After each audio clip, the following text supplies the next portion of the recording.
Price the Lord, hallelujah. അഭിഷേകം എന്നെ എന്ന വചന സന്ദേശത്തിലേക്ക് എല്ലാവർക്കും സ്വാഗതം. അപ്പോസ്തല പ്രവർത്തനത്തിൽ 2-ാം അധ്യായം 29 മുതലുള്ള വചനഭാഗത്ത് പത്രോസിന്റെ പ്രസംഗത്തെയാണ് നമുക്കവിടെ കാണുന്നത്. പത്രോസ് യേശു കർത്താവിന്റെ ആ മരണവും കഷ്ടാനുഭവവും യേശുവിന്റെ അടക്കവും ഉയർപ്പും അതെല്ലാം ഏറ്റുപറയുന്ന ഒരു ഭാഗമാണ് ഇനി നമ്മൾ വായിക്കുന്നത്. 29 മുതൽ നോക്കുമ്പോൾ, സഹോദരന്മാരായ പുരുഷന്മാരെ, ഗോത്രപിതാവായ ദാവീദിനെ കുറിച്ച് അവൻ മരിച്ചടക്കപ്പെട്ടെന്ന് എനിക്ക് നിങ്ങളോട് ധൈര്യമായി പറയാം. അവന്റെ കല്ലറ ഇന്നുവരെയും നമ്മുടെ ഇടയിലുണ്ടല്ലോ.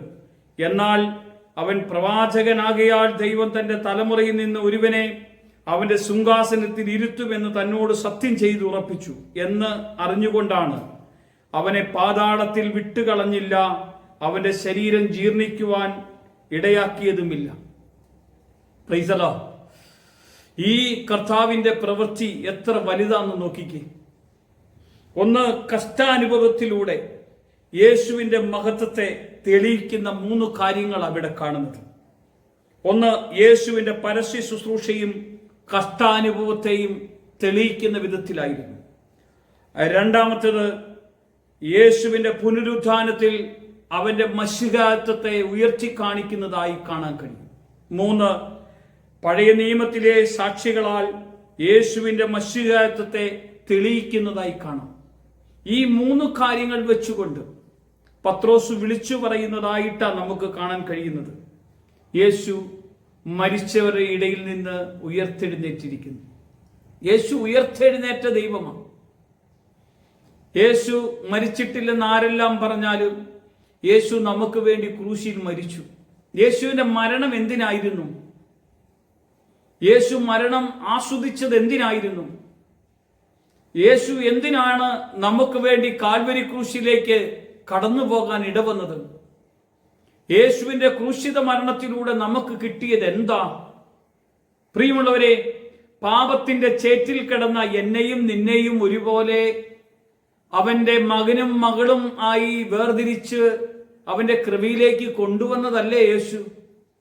സങ്കീർത്തന പുസ്തകത്തിൽ അവനെക്കുറിച്ച് രേഖപ്പെടുത്തിയതിനു ശേഷം പത്രോസ് വിളിച്ചു പറയുകയാണ്, അവന്റെ ശരീരം ജീർണിക്കാൻ ഇടയായതുമില്ല.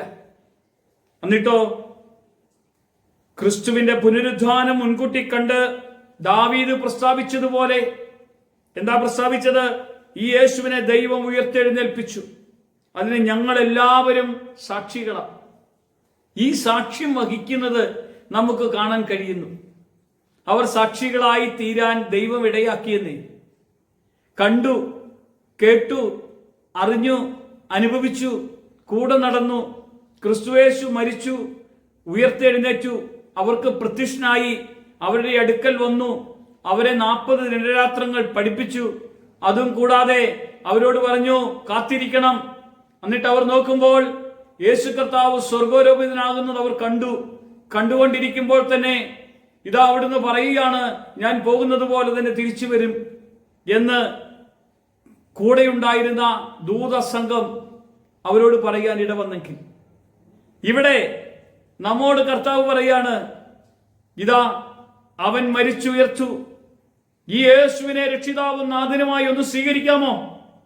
ഒന്ന് ഏറ്റു പറയാമോ? അപ്പോസ്തല പ്രവർത്തനത്തിൽ ഈ വചനമങ്ങ് യഹൂദന്മാരുടെ ഉള്ളിലേക്ക് കടന്നു ചെന്നപ്പോൾ ഇത് കേട്ട മനുഷ്യർ വിളിച്ചു പറഞ്ഞു, ഞങ്ങൾ ഇനി എന്തു ചെയ്യണം? ഇതാ അവന്റെ നാമം അത്രയും ശക്തിയേറിയ നാമമാണ്. നിങ്ങൾ കൊന്ന യേശുവിനെയാണ് ഞങ്ങൾ പ്രസംഗിക്കുന്നത്. അവൻ ദൈവത്തിന്റെ വലത്തുഭാഗത്ത് ആരോഹണം ചെയ്ത് പരിശുദ്ധാത്മാവെന്ന വാഗ്ദത്തം പിതാവിൽ നിന്ന് സ്വീകരിച്ച് നിങ്ങൾ കാണുകയും കേൾക്കുകയും ചെയ്യുന്നത് അവനിൽ നിന്ന് പകർന്നു തരികയും ചെയ്തിരിക്കുന്നു. ദാവീദ് സ്വർഗാരോഹണം ചെയ്തില്ല, എന്നാൽ അവൻ, ഞാൻ നിന്റെ ശത്രുക്കളെ നിന്റെ പാദപീഠമാക്കുമ്പോഴും നീ എന്റെ വലത്തുഭാഗത്തിരിക്കുക എന്ന് കർത്താവ് എന്റെ കർത്താവിനോട് അരുളി ചെയ്തു എന്ന് പറയുന്നു. ആകയാൽ നിങ്ങൾ ക്രൂശിച്ച യേശുവിനെ തന്നെ ദൈവം കർത്താവും ക്രിസ്തുവുമാക്കി വെച്ചു എന്ന് ഇസ്രായേൽ ഗ്രഹമൊക്കെയും അറിയട്ടെ. എല്ലാവരും അറിയേണ്ടതിനാണ് ഈ വചനം നമ്മോട് അറിയിച്ചത്. ഈ വചനത്തിന്റെ വെളിപ്പാട് നമ്മുടെ ഹൃദയത്തിന്റെ അകത്തേക്ക് വെളിപ്പെട്ടു വരാൻ വേണ്ടിയാ ദൈവം ഇത് പറഞ്ഞത്. പ്രിയമുള്ളവരെ, ഈ വചന സന്ദേശം നിങ്ങളുടെ ജീവിതത്തിൽ ഒരു അനുഗ്രഹമായി മാറട്ടെ. വേദനയുടെയും നിരാശയുടെയും നടുവിൽ ഇന്ന് നമുക്ക് വേണ്ടി ക്രൂശിൽ മരിച്ചുയർത്ത യേശു നിങ്ങളുടെ ആവശ്യത്തിന്റെ നടുവിൽ കടന്നു വരുന്നത് കാണാൻ കഴിയും.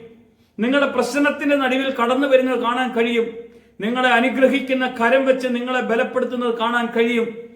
കർത്താവിന്റെ ആത്മാവിന്റെ ശക്തി നിങ്ങളുടെ ഹൃദയത്തിന്റെ അകത്ത് വെളിപ്പെട്ടു വരുവാൻ കർത്താവ് ഇടയാകട്ടെ. കർത്താവ് മഹത്വം എടുക്കട്ടെ. യേശുവിന്റെ നാമത്തിൽ തന്നെ ആമേൻ.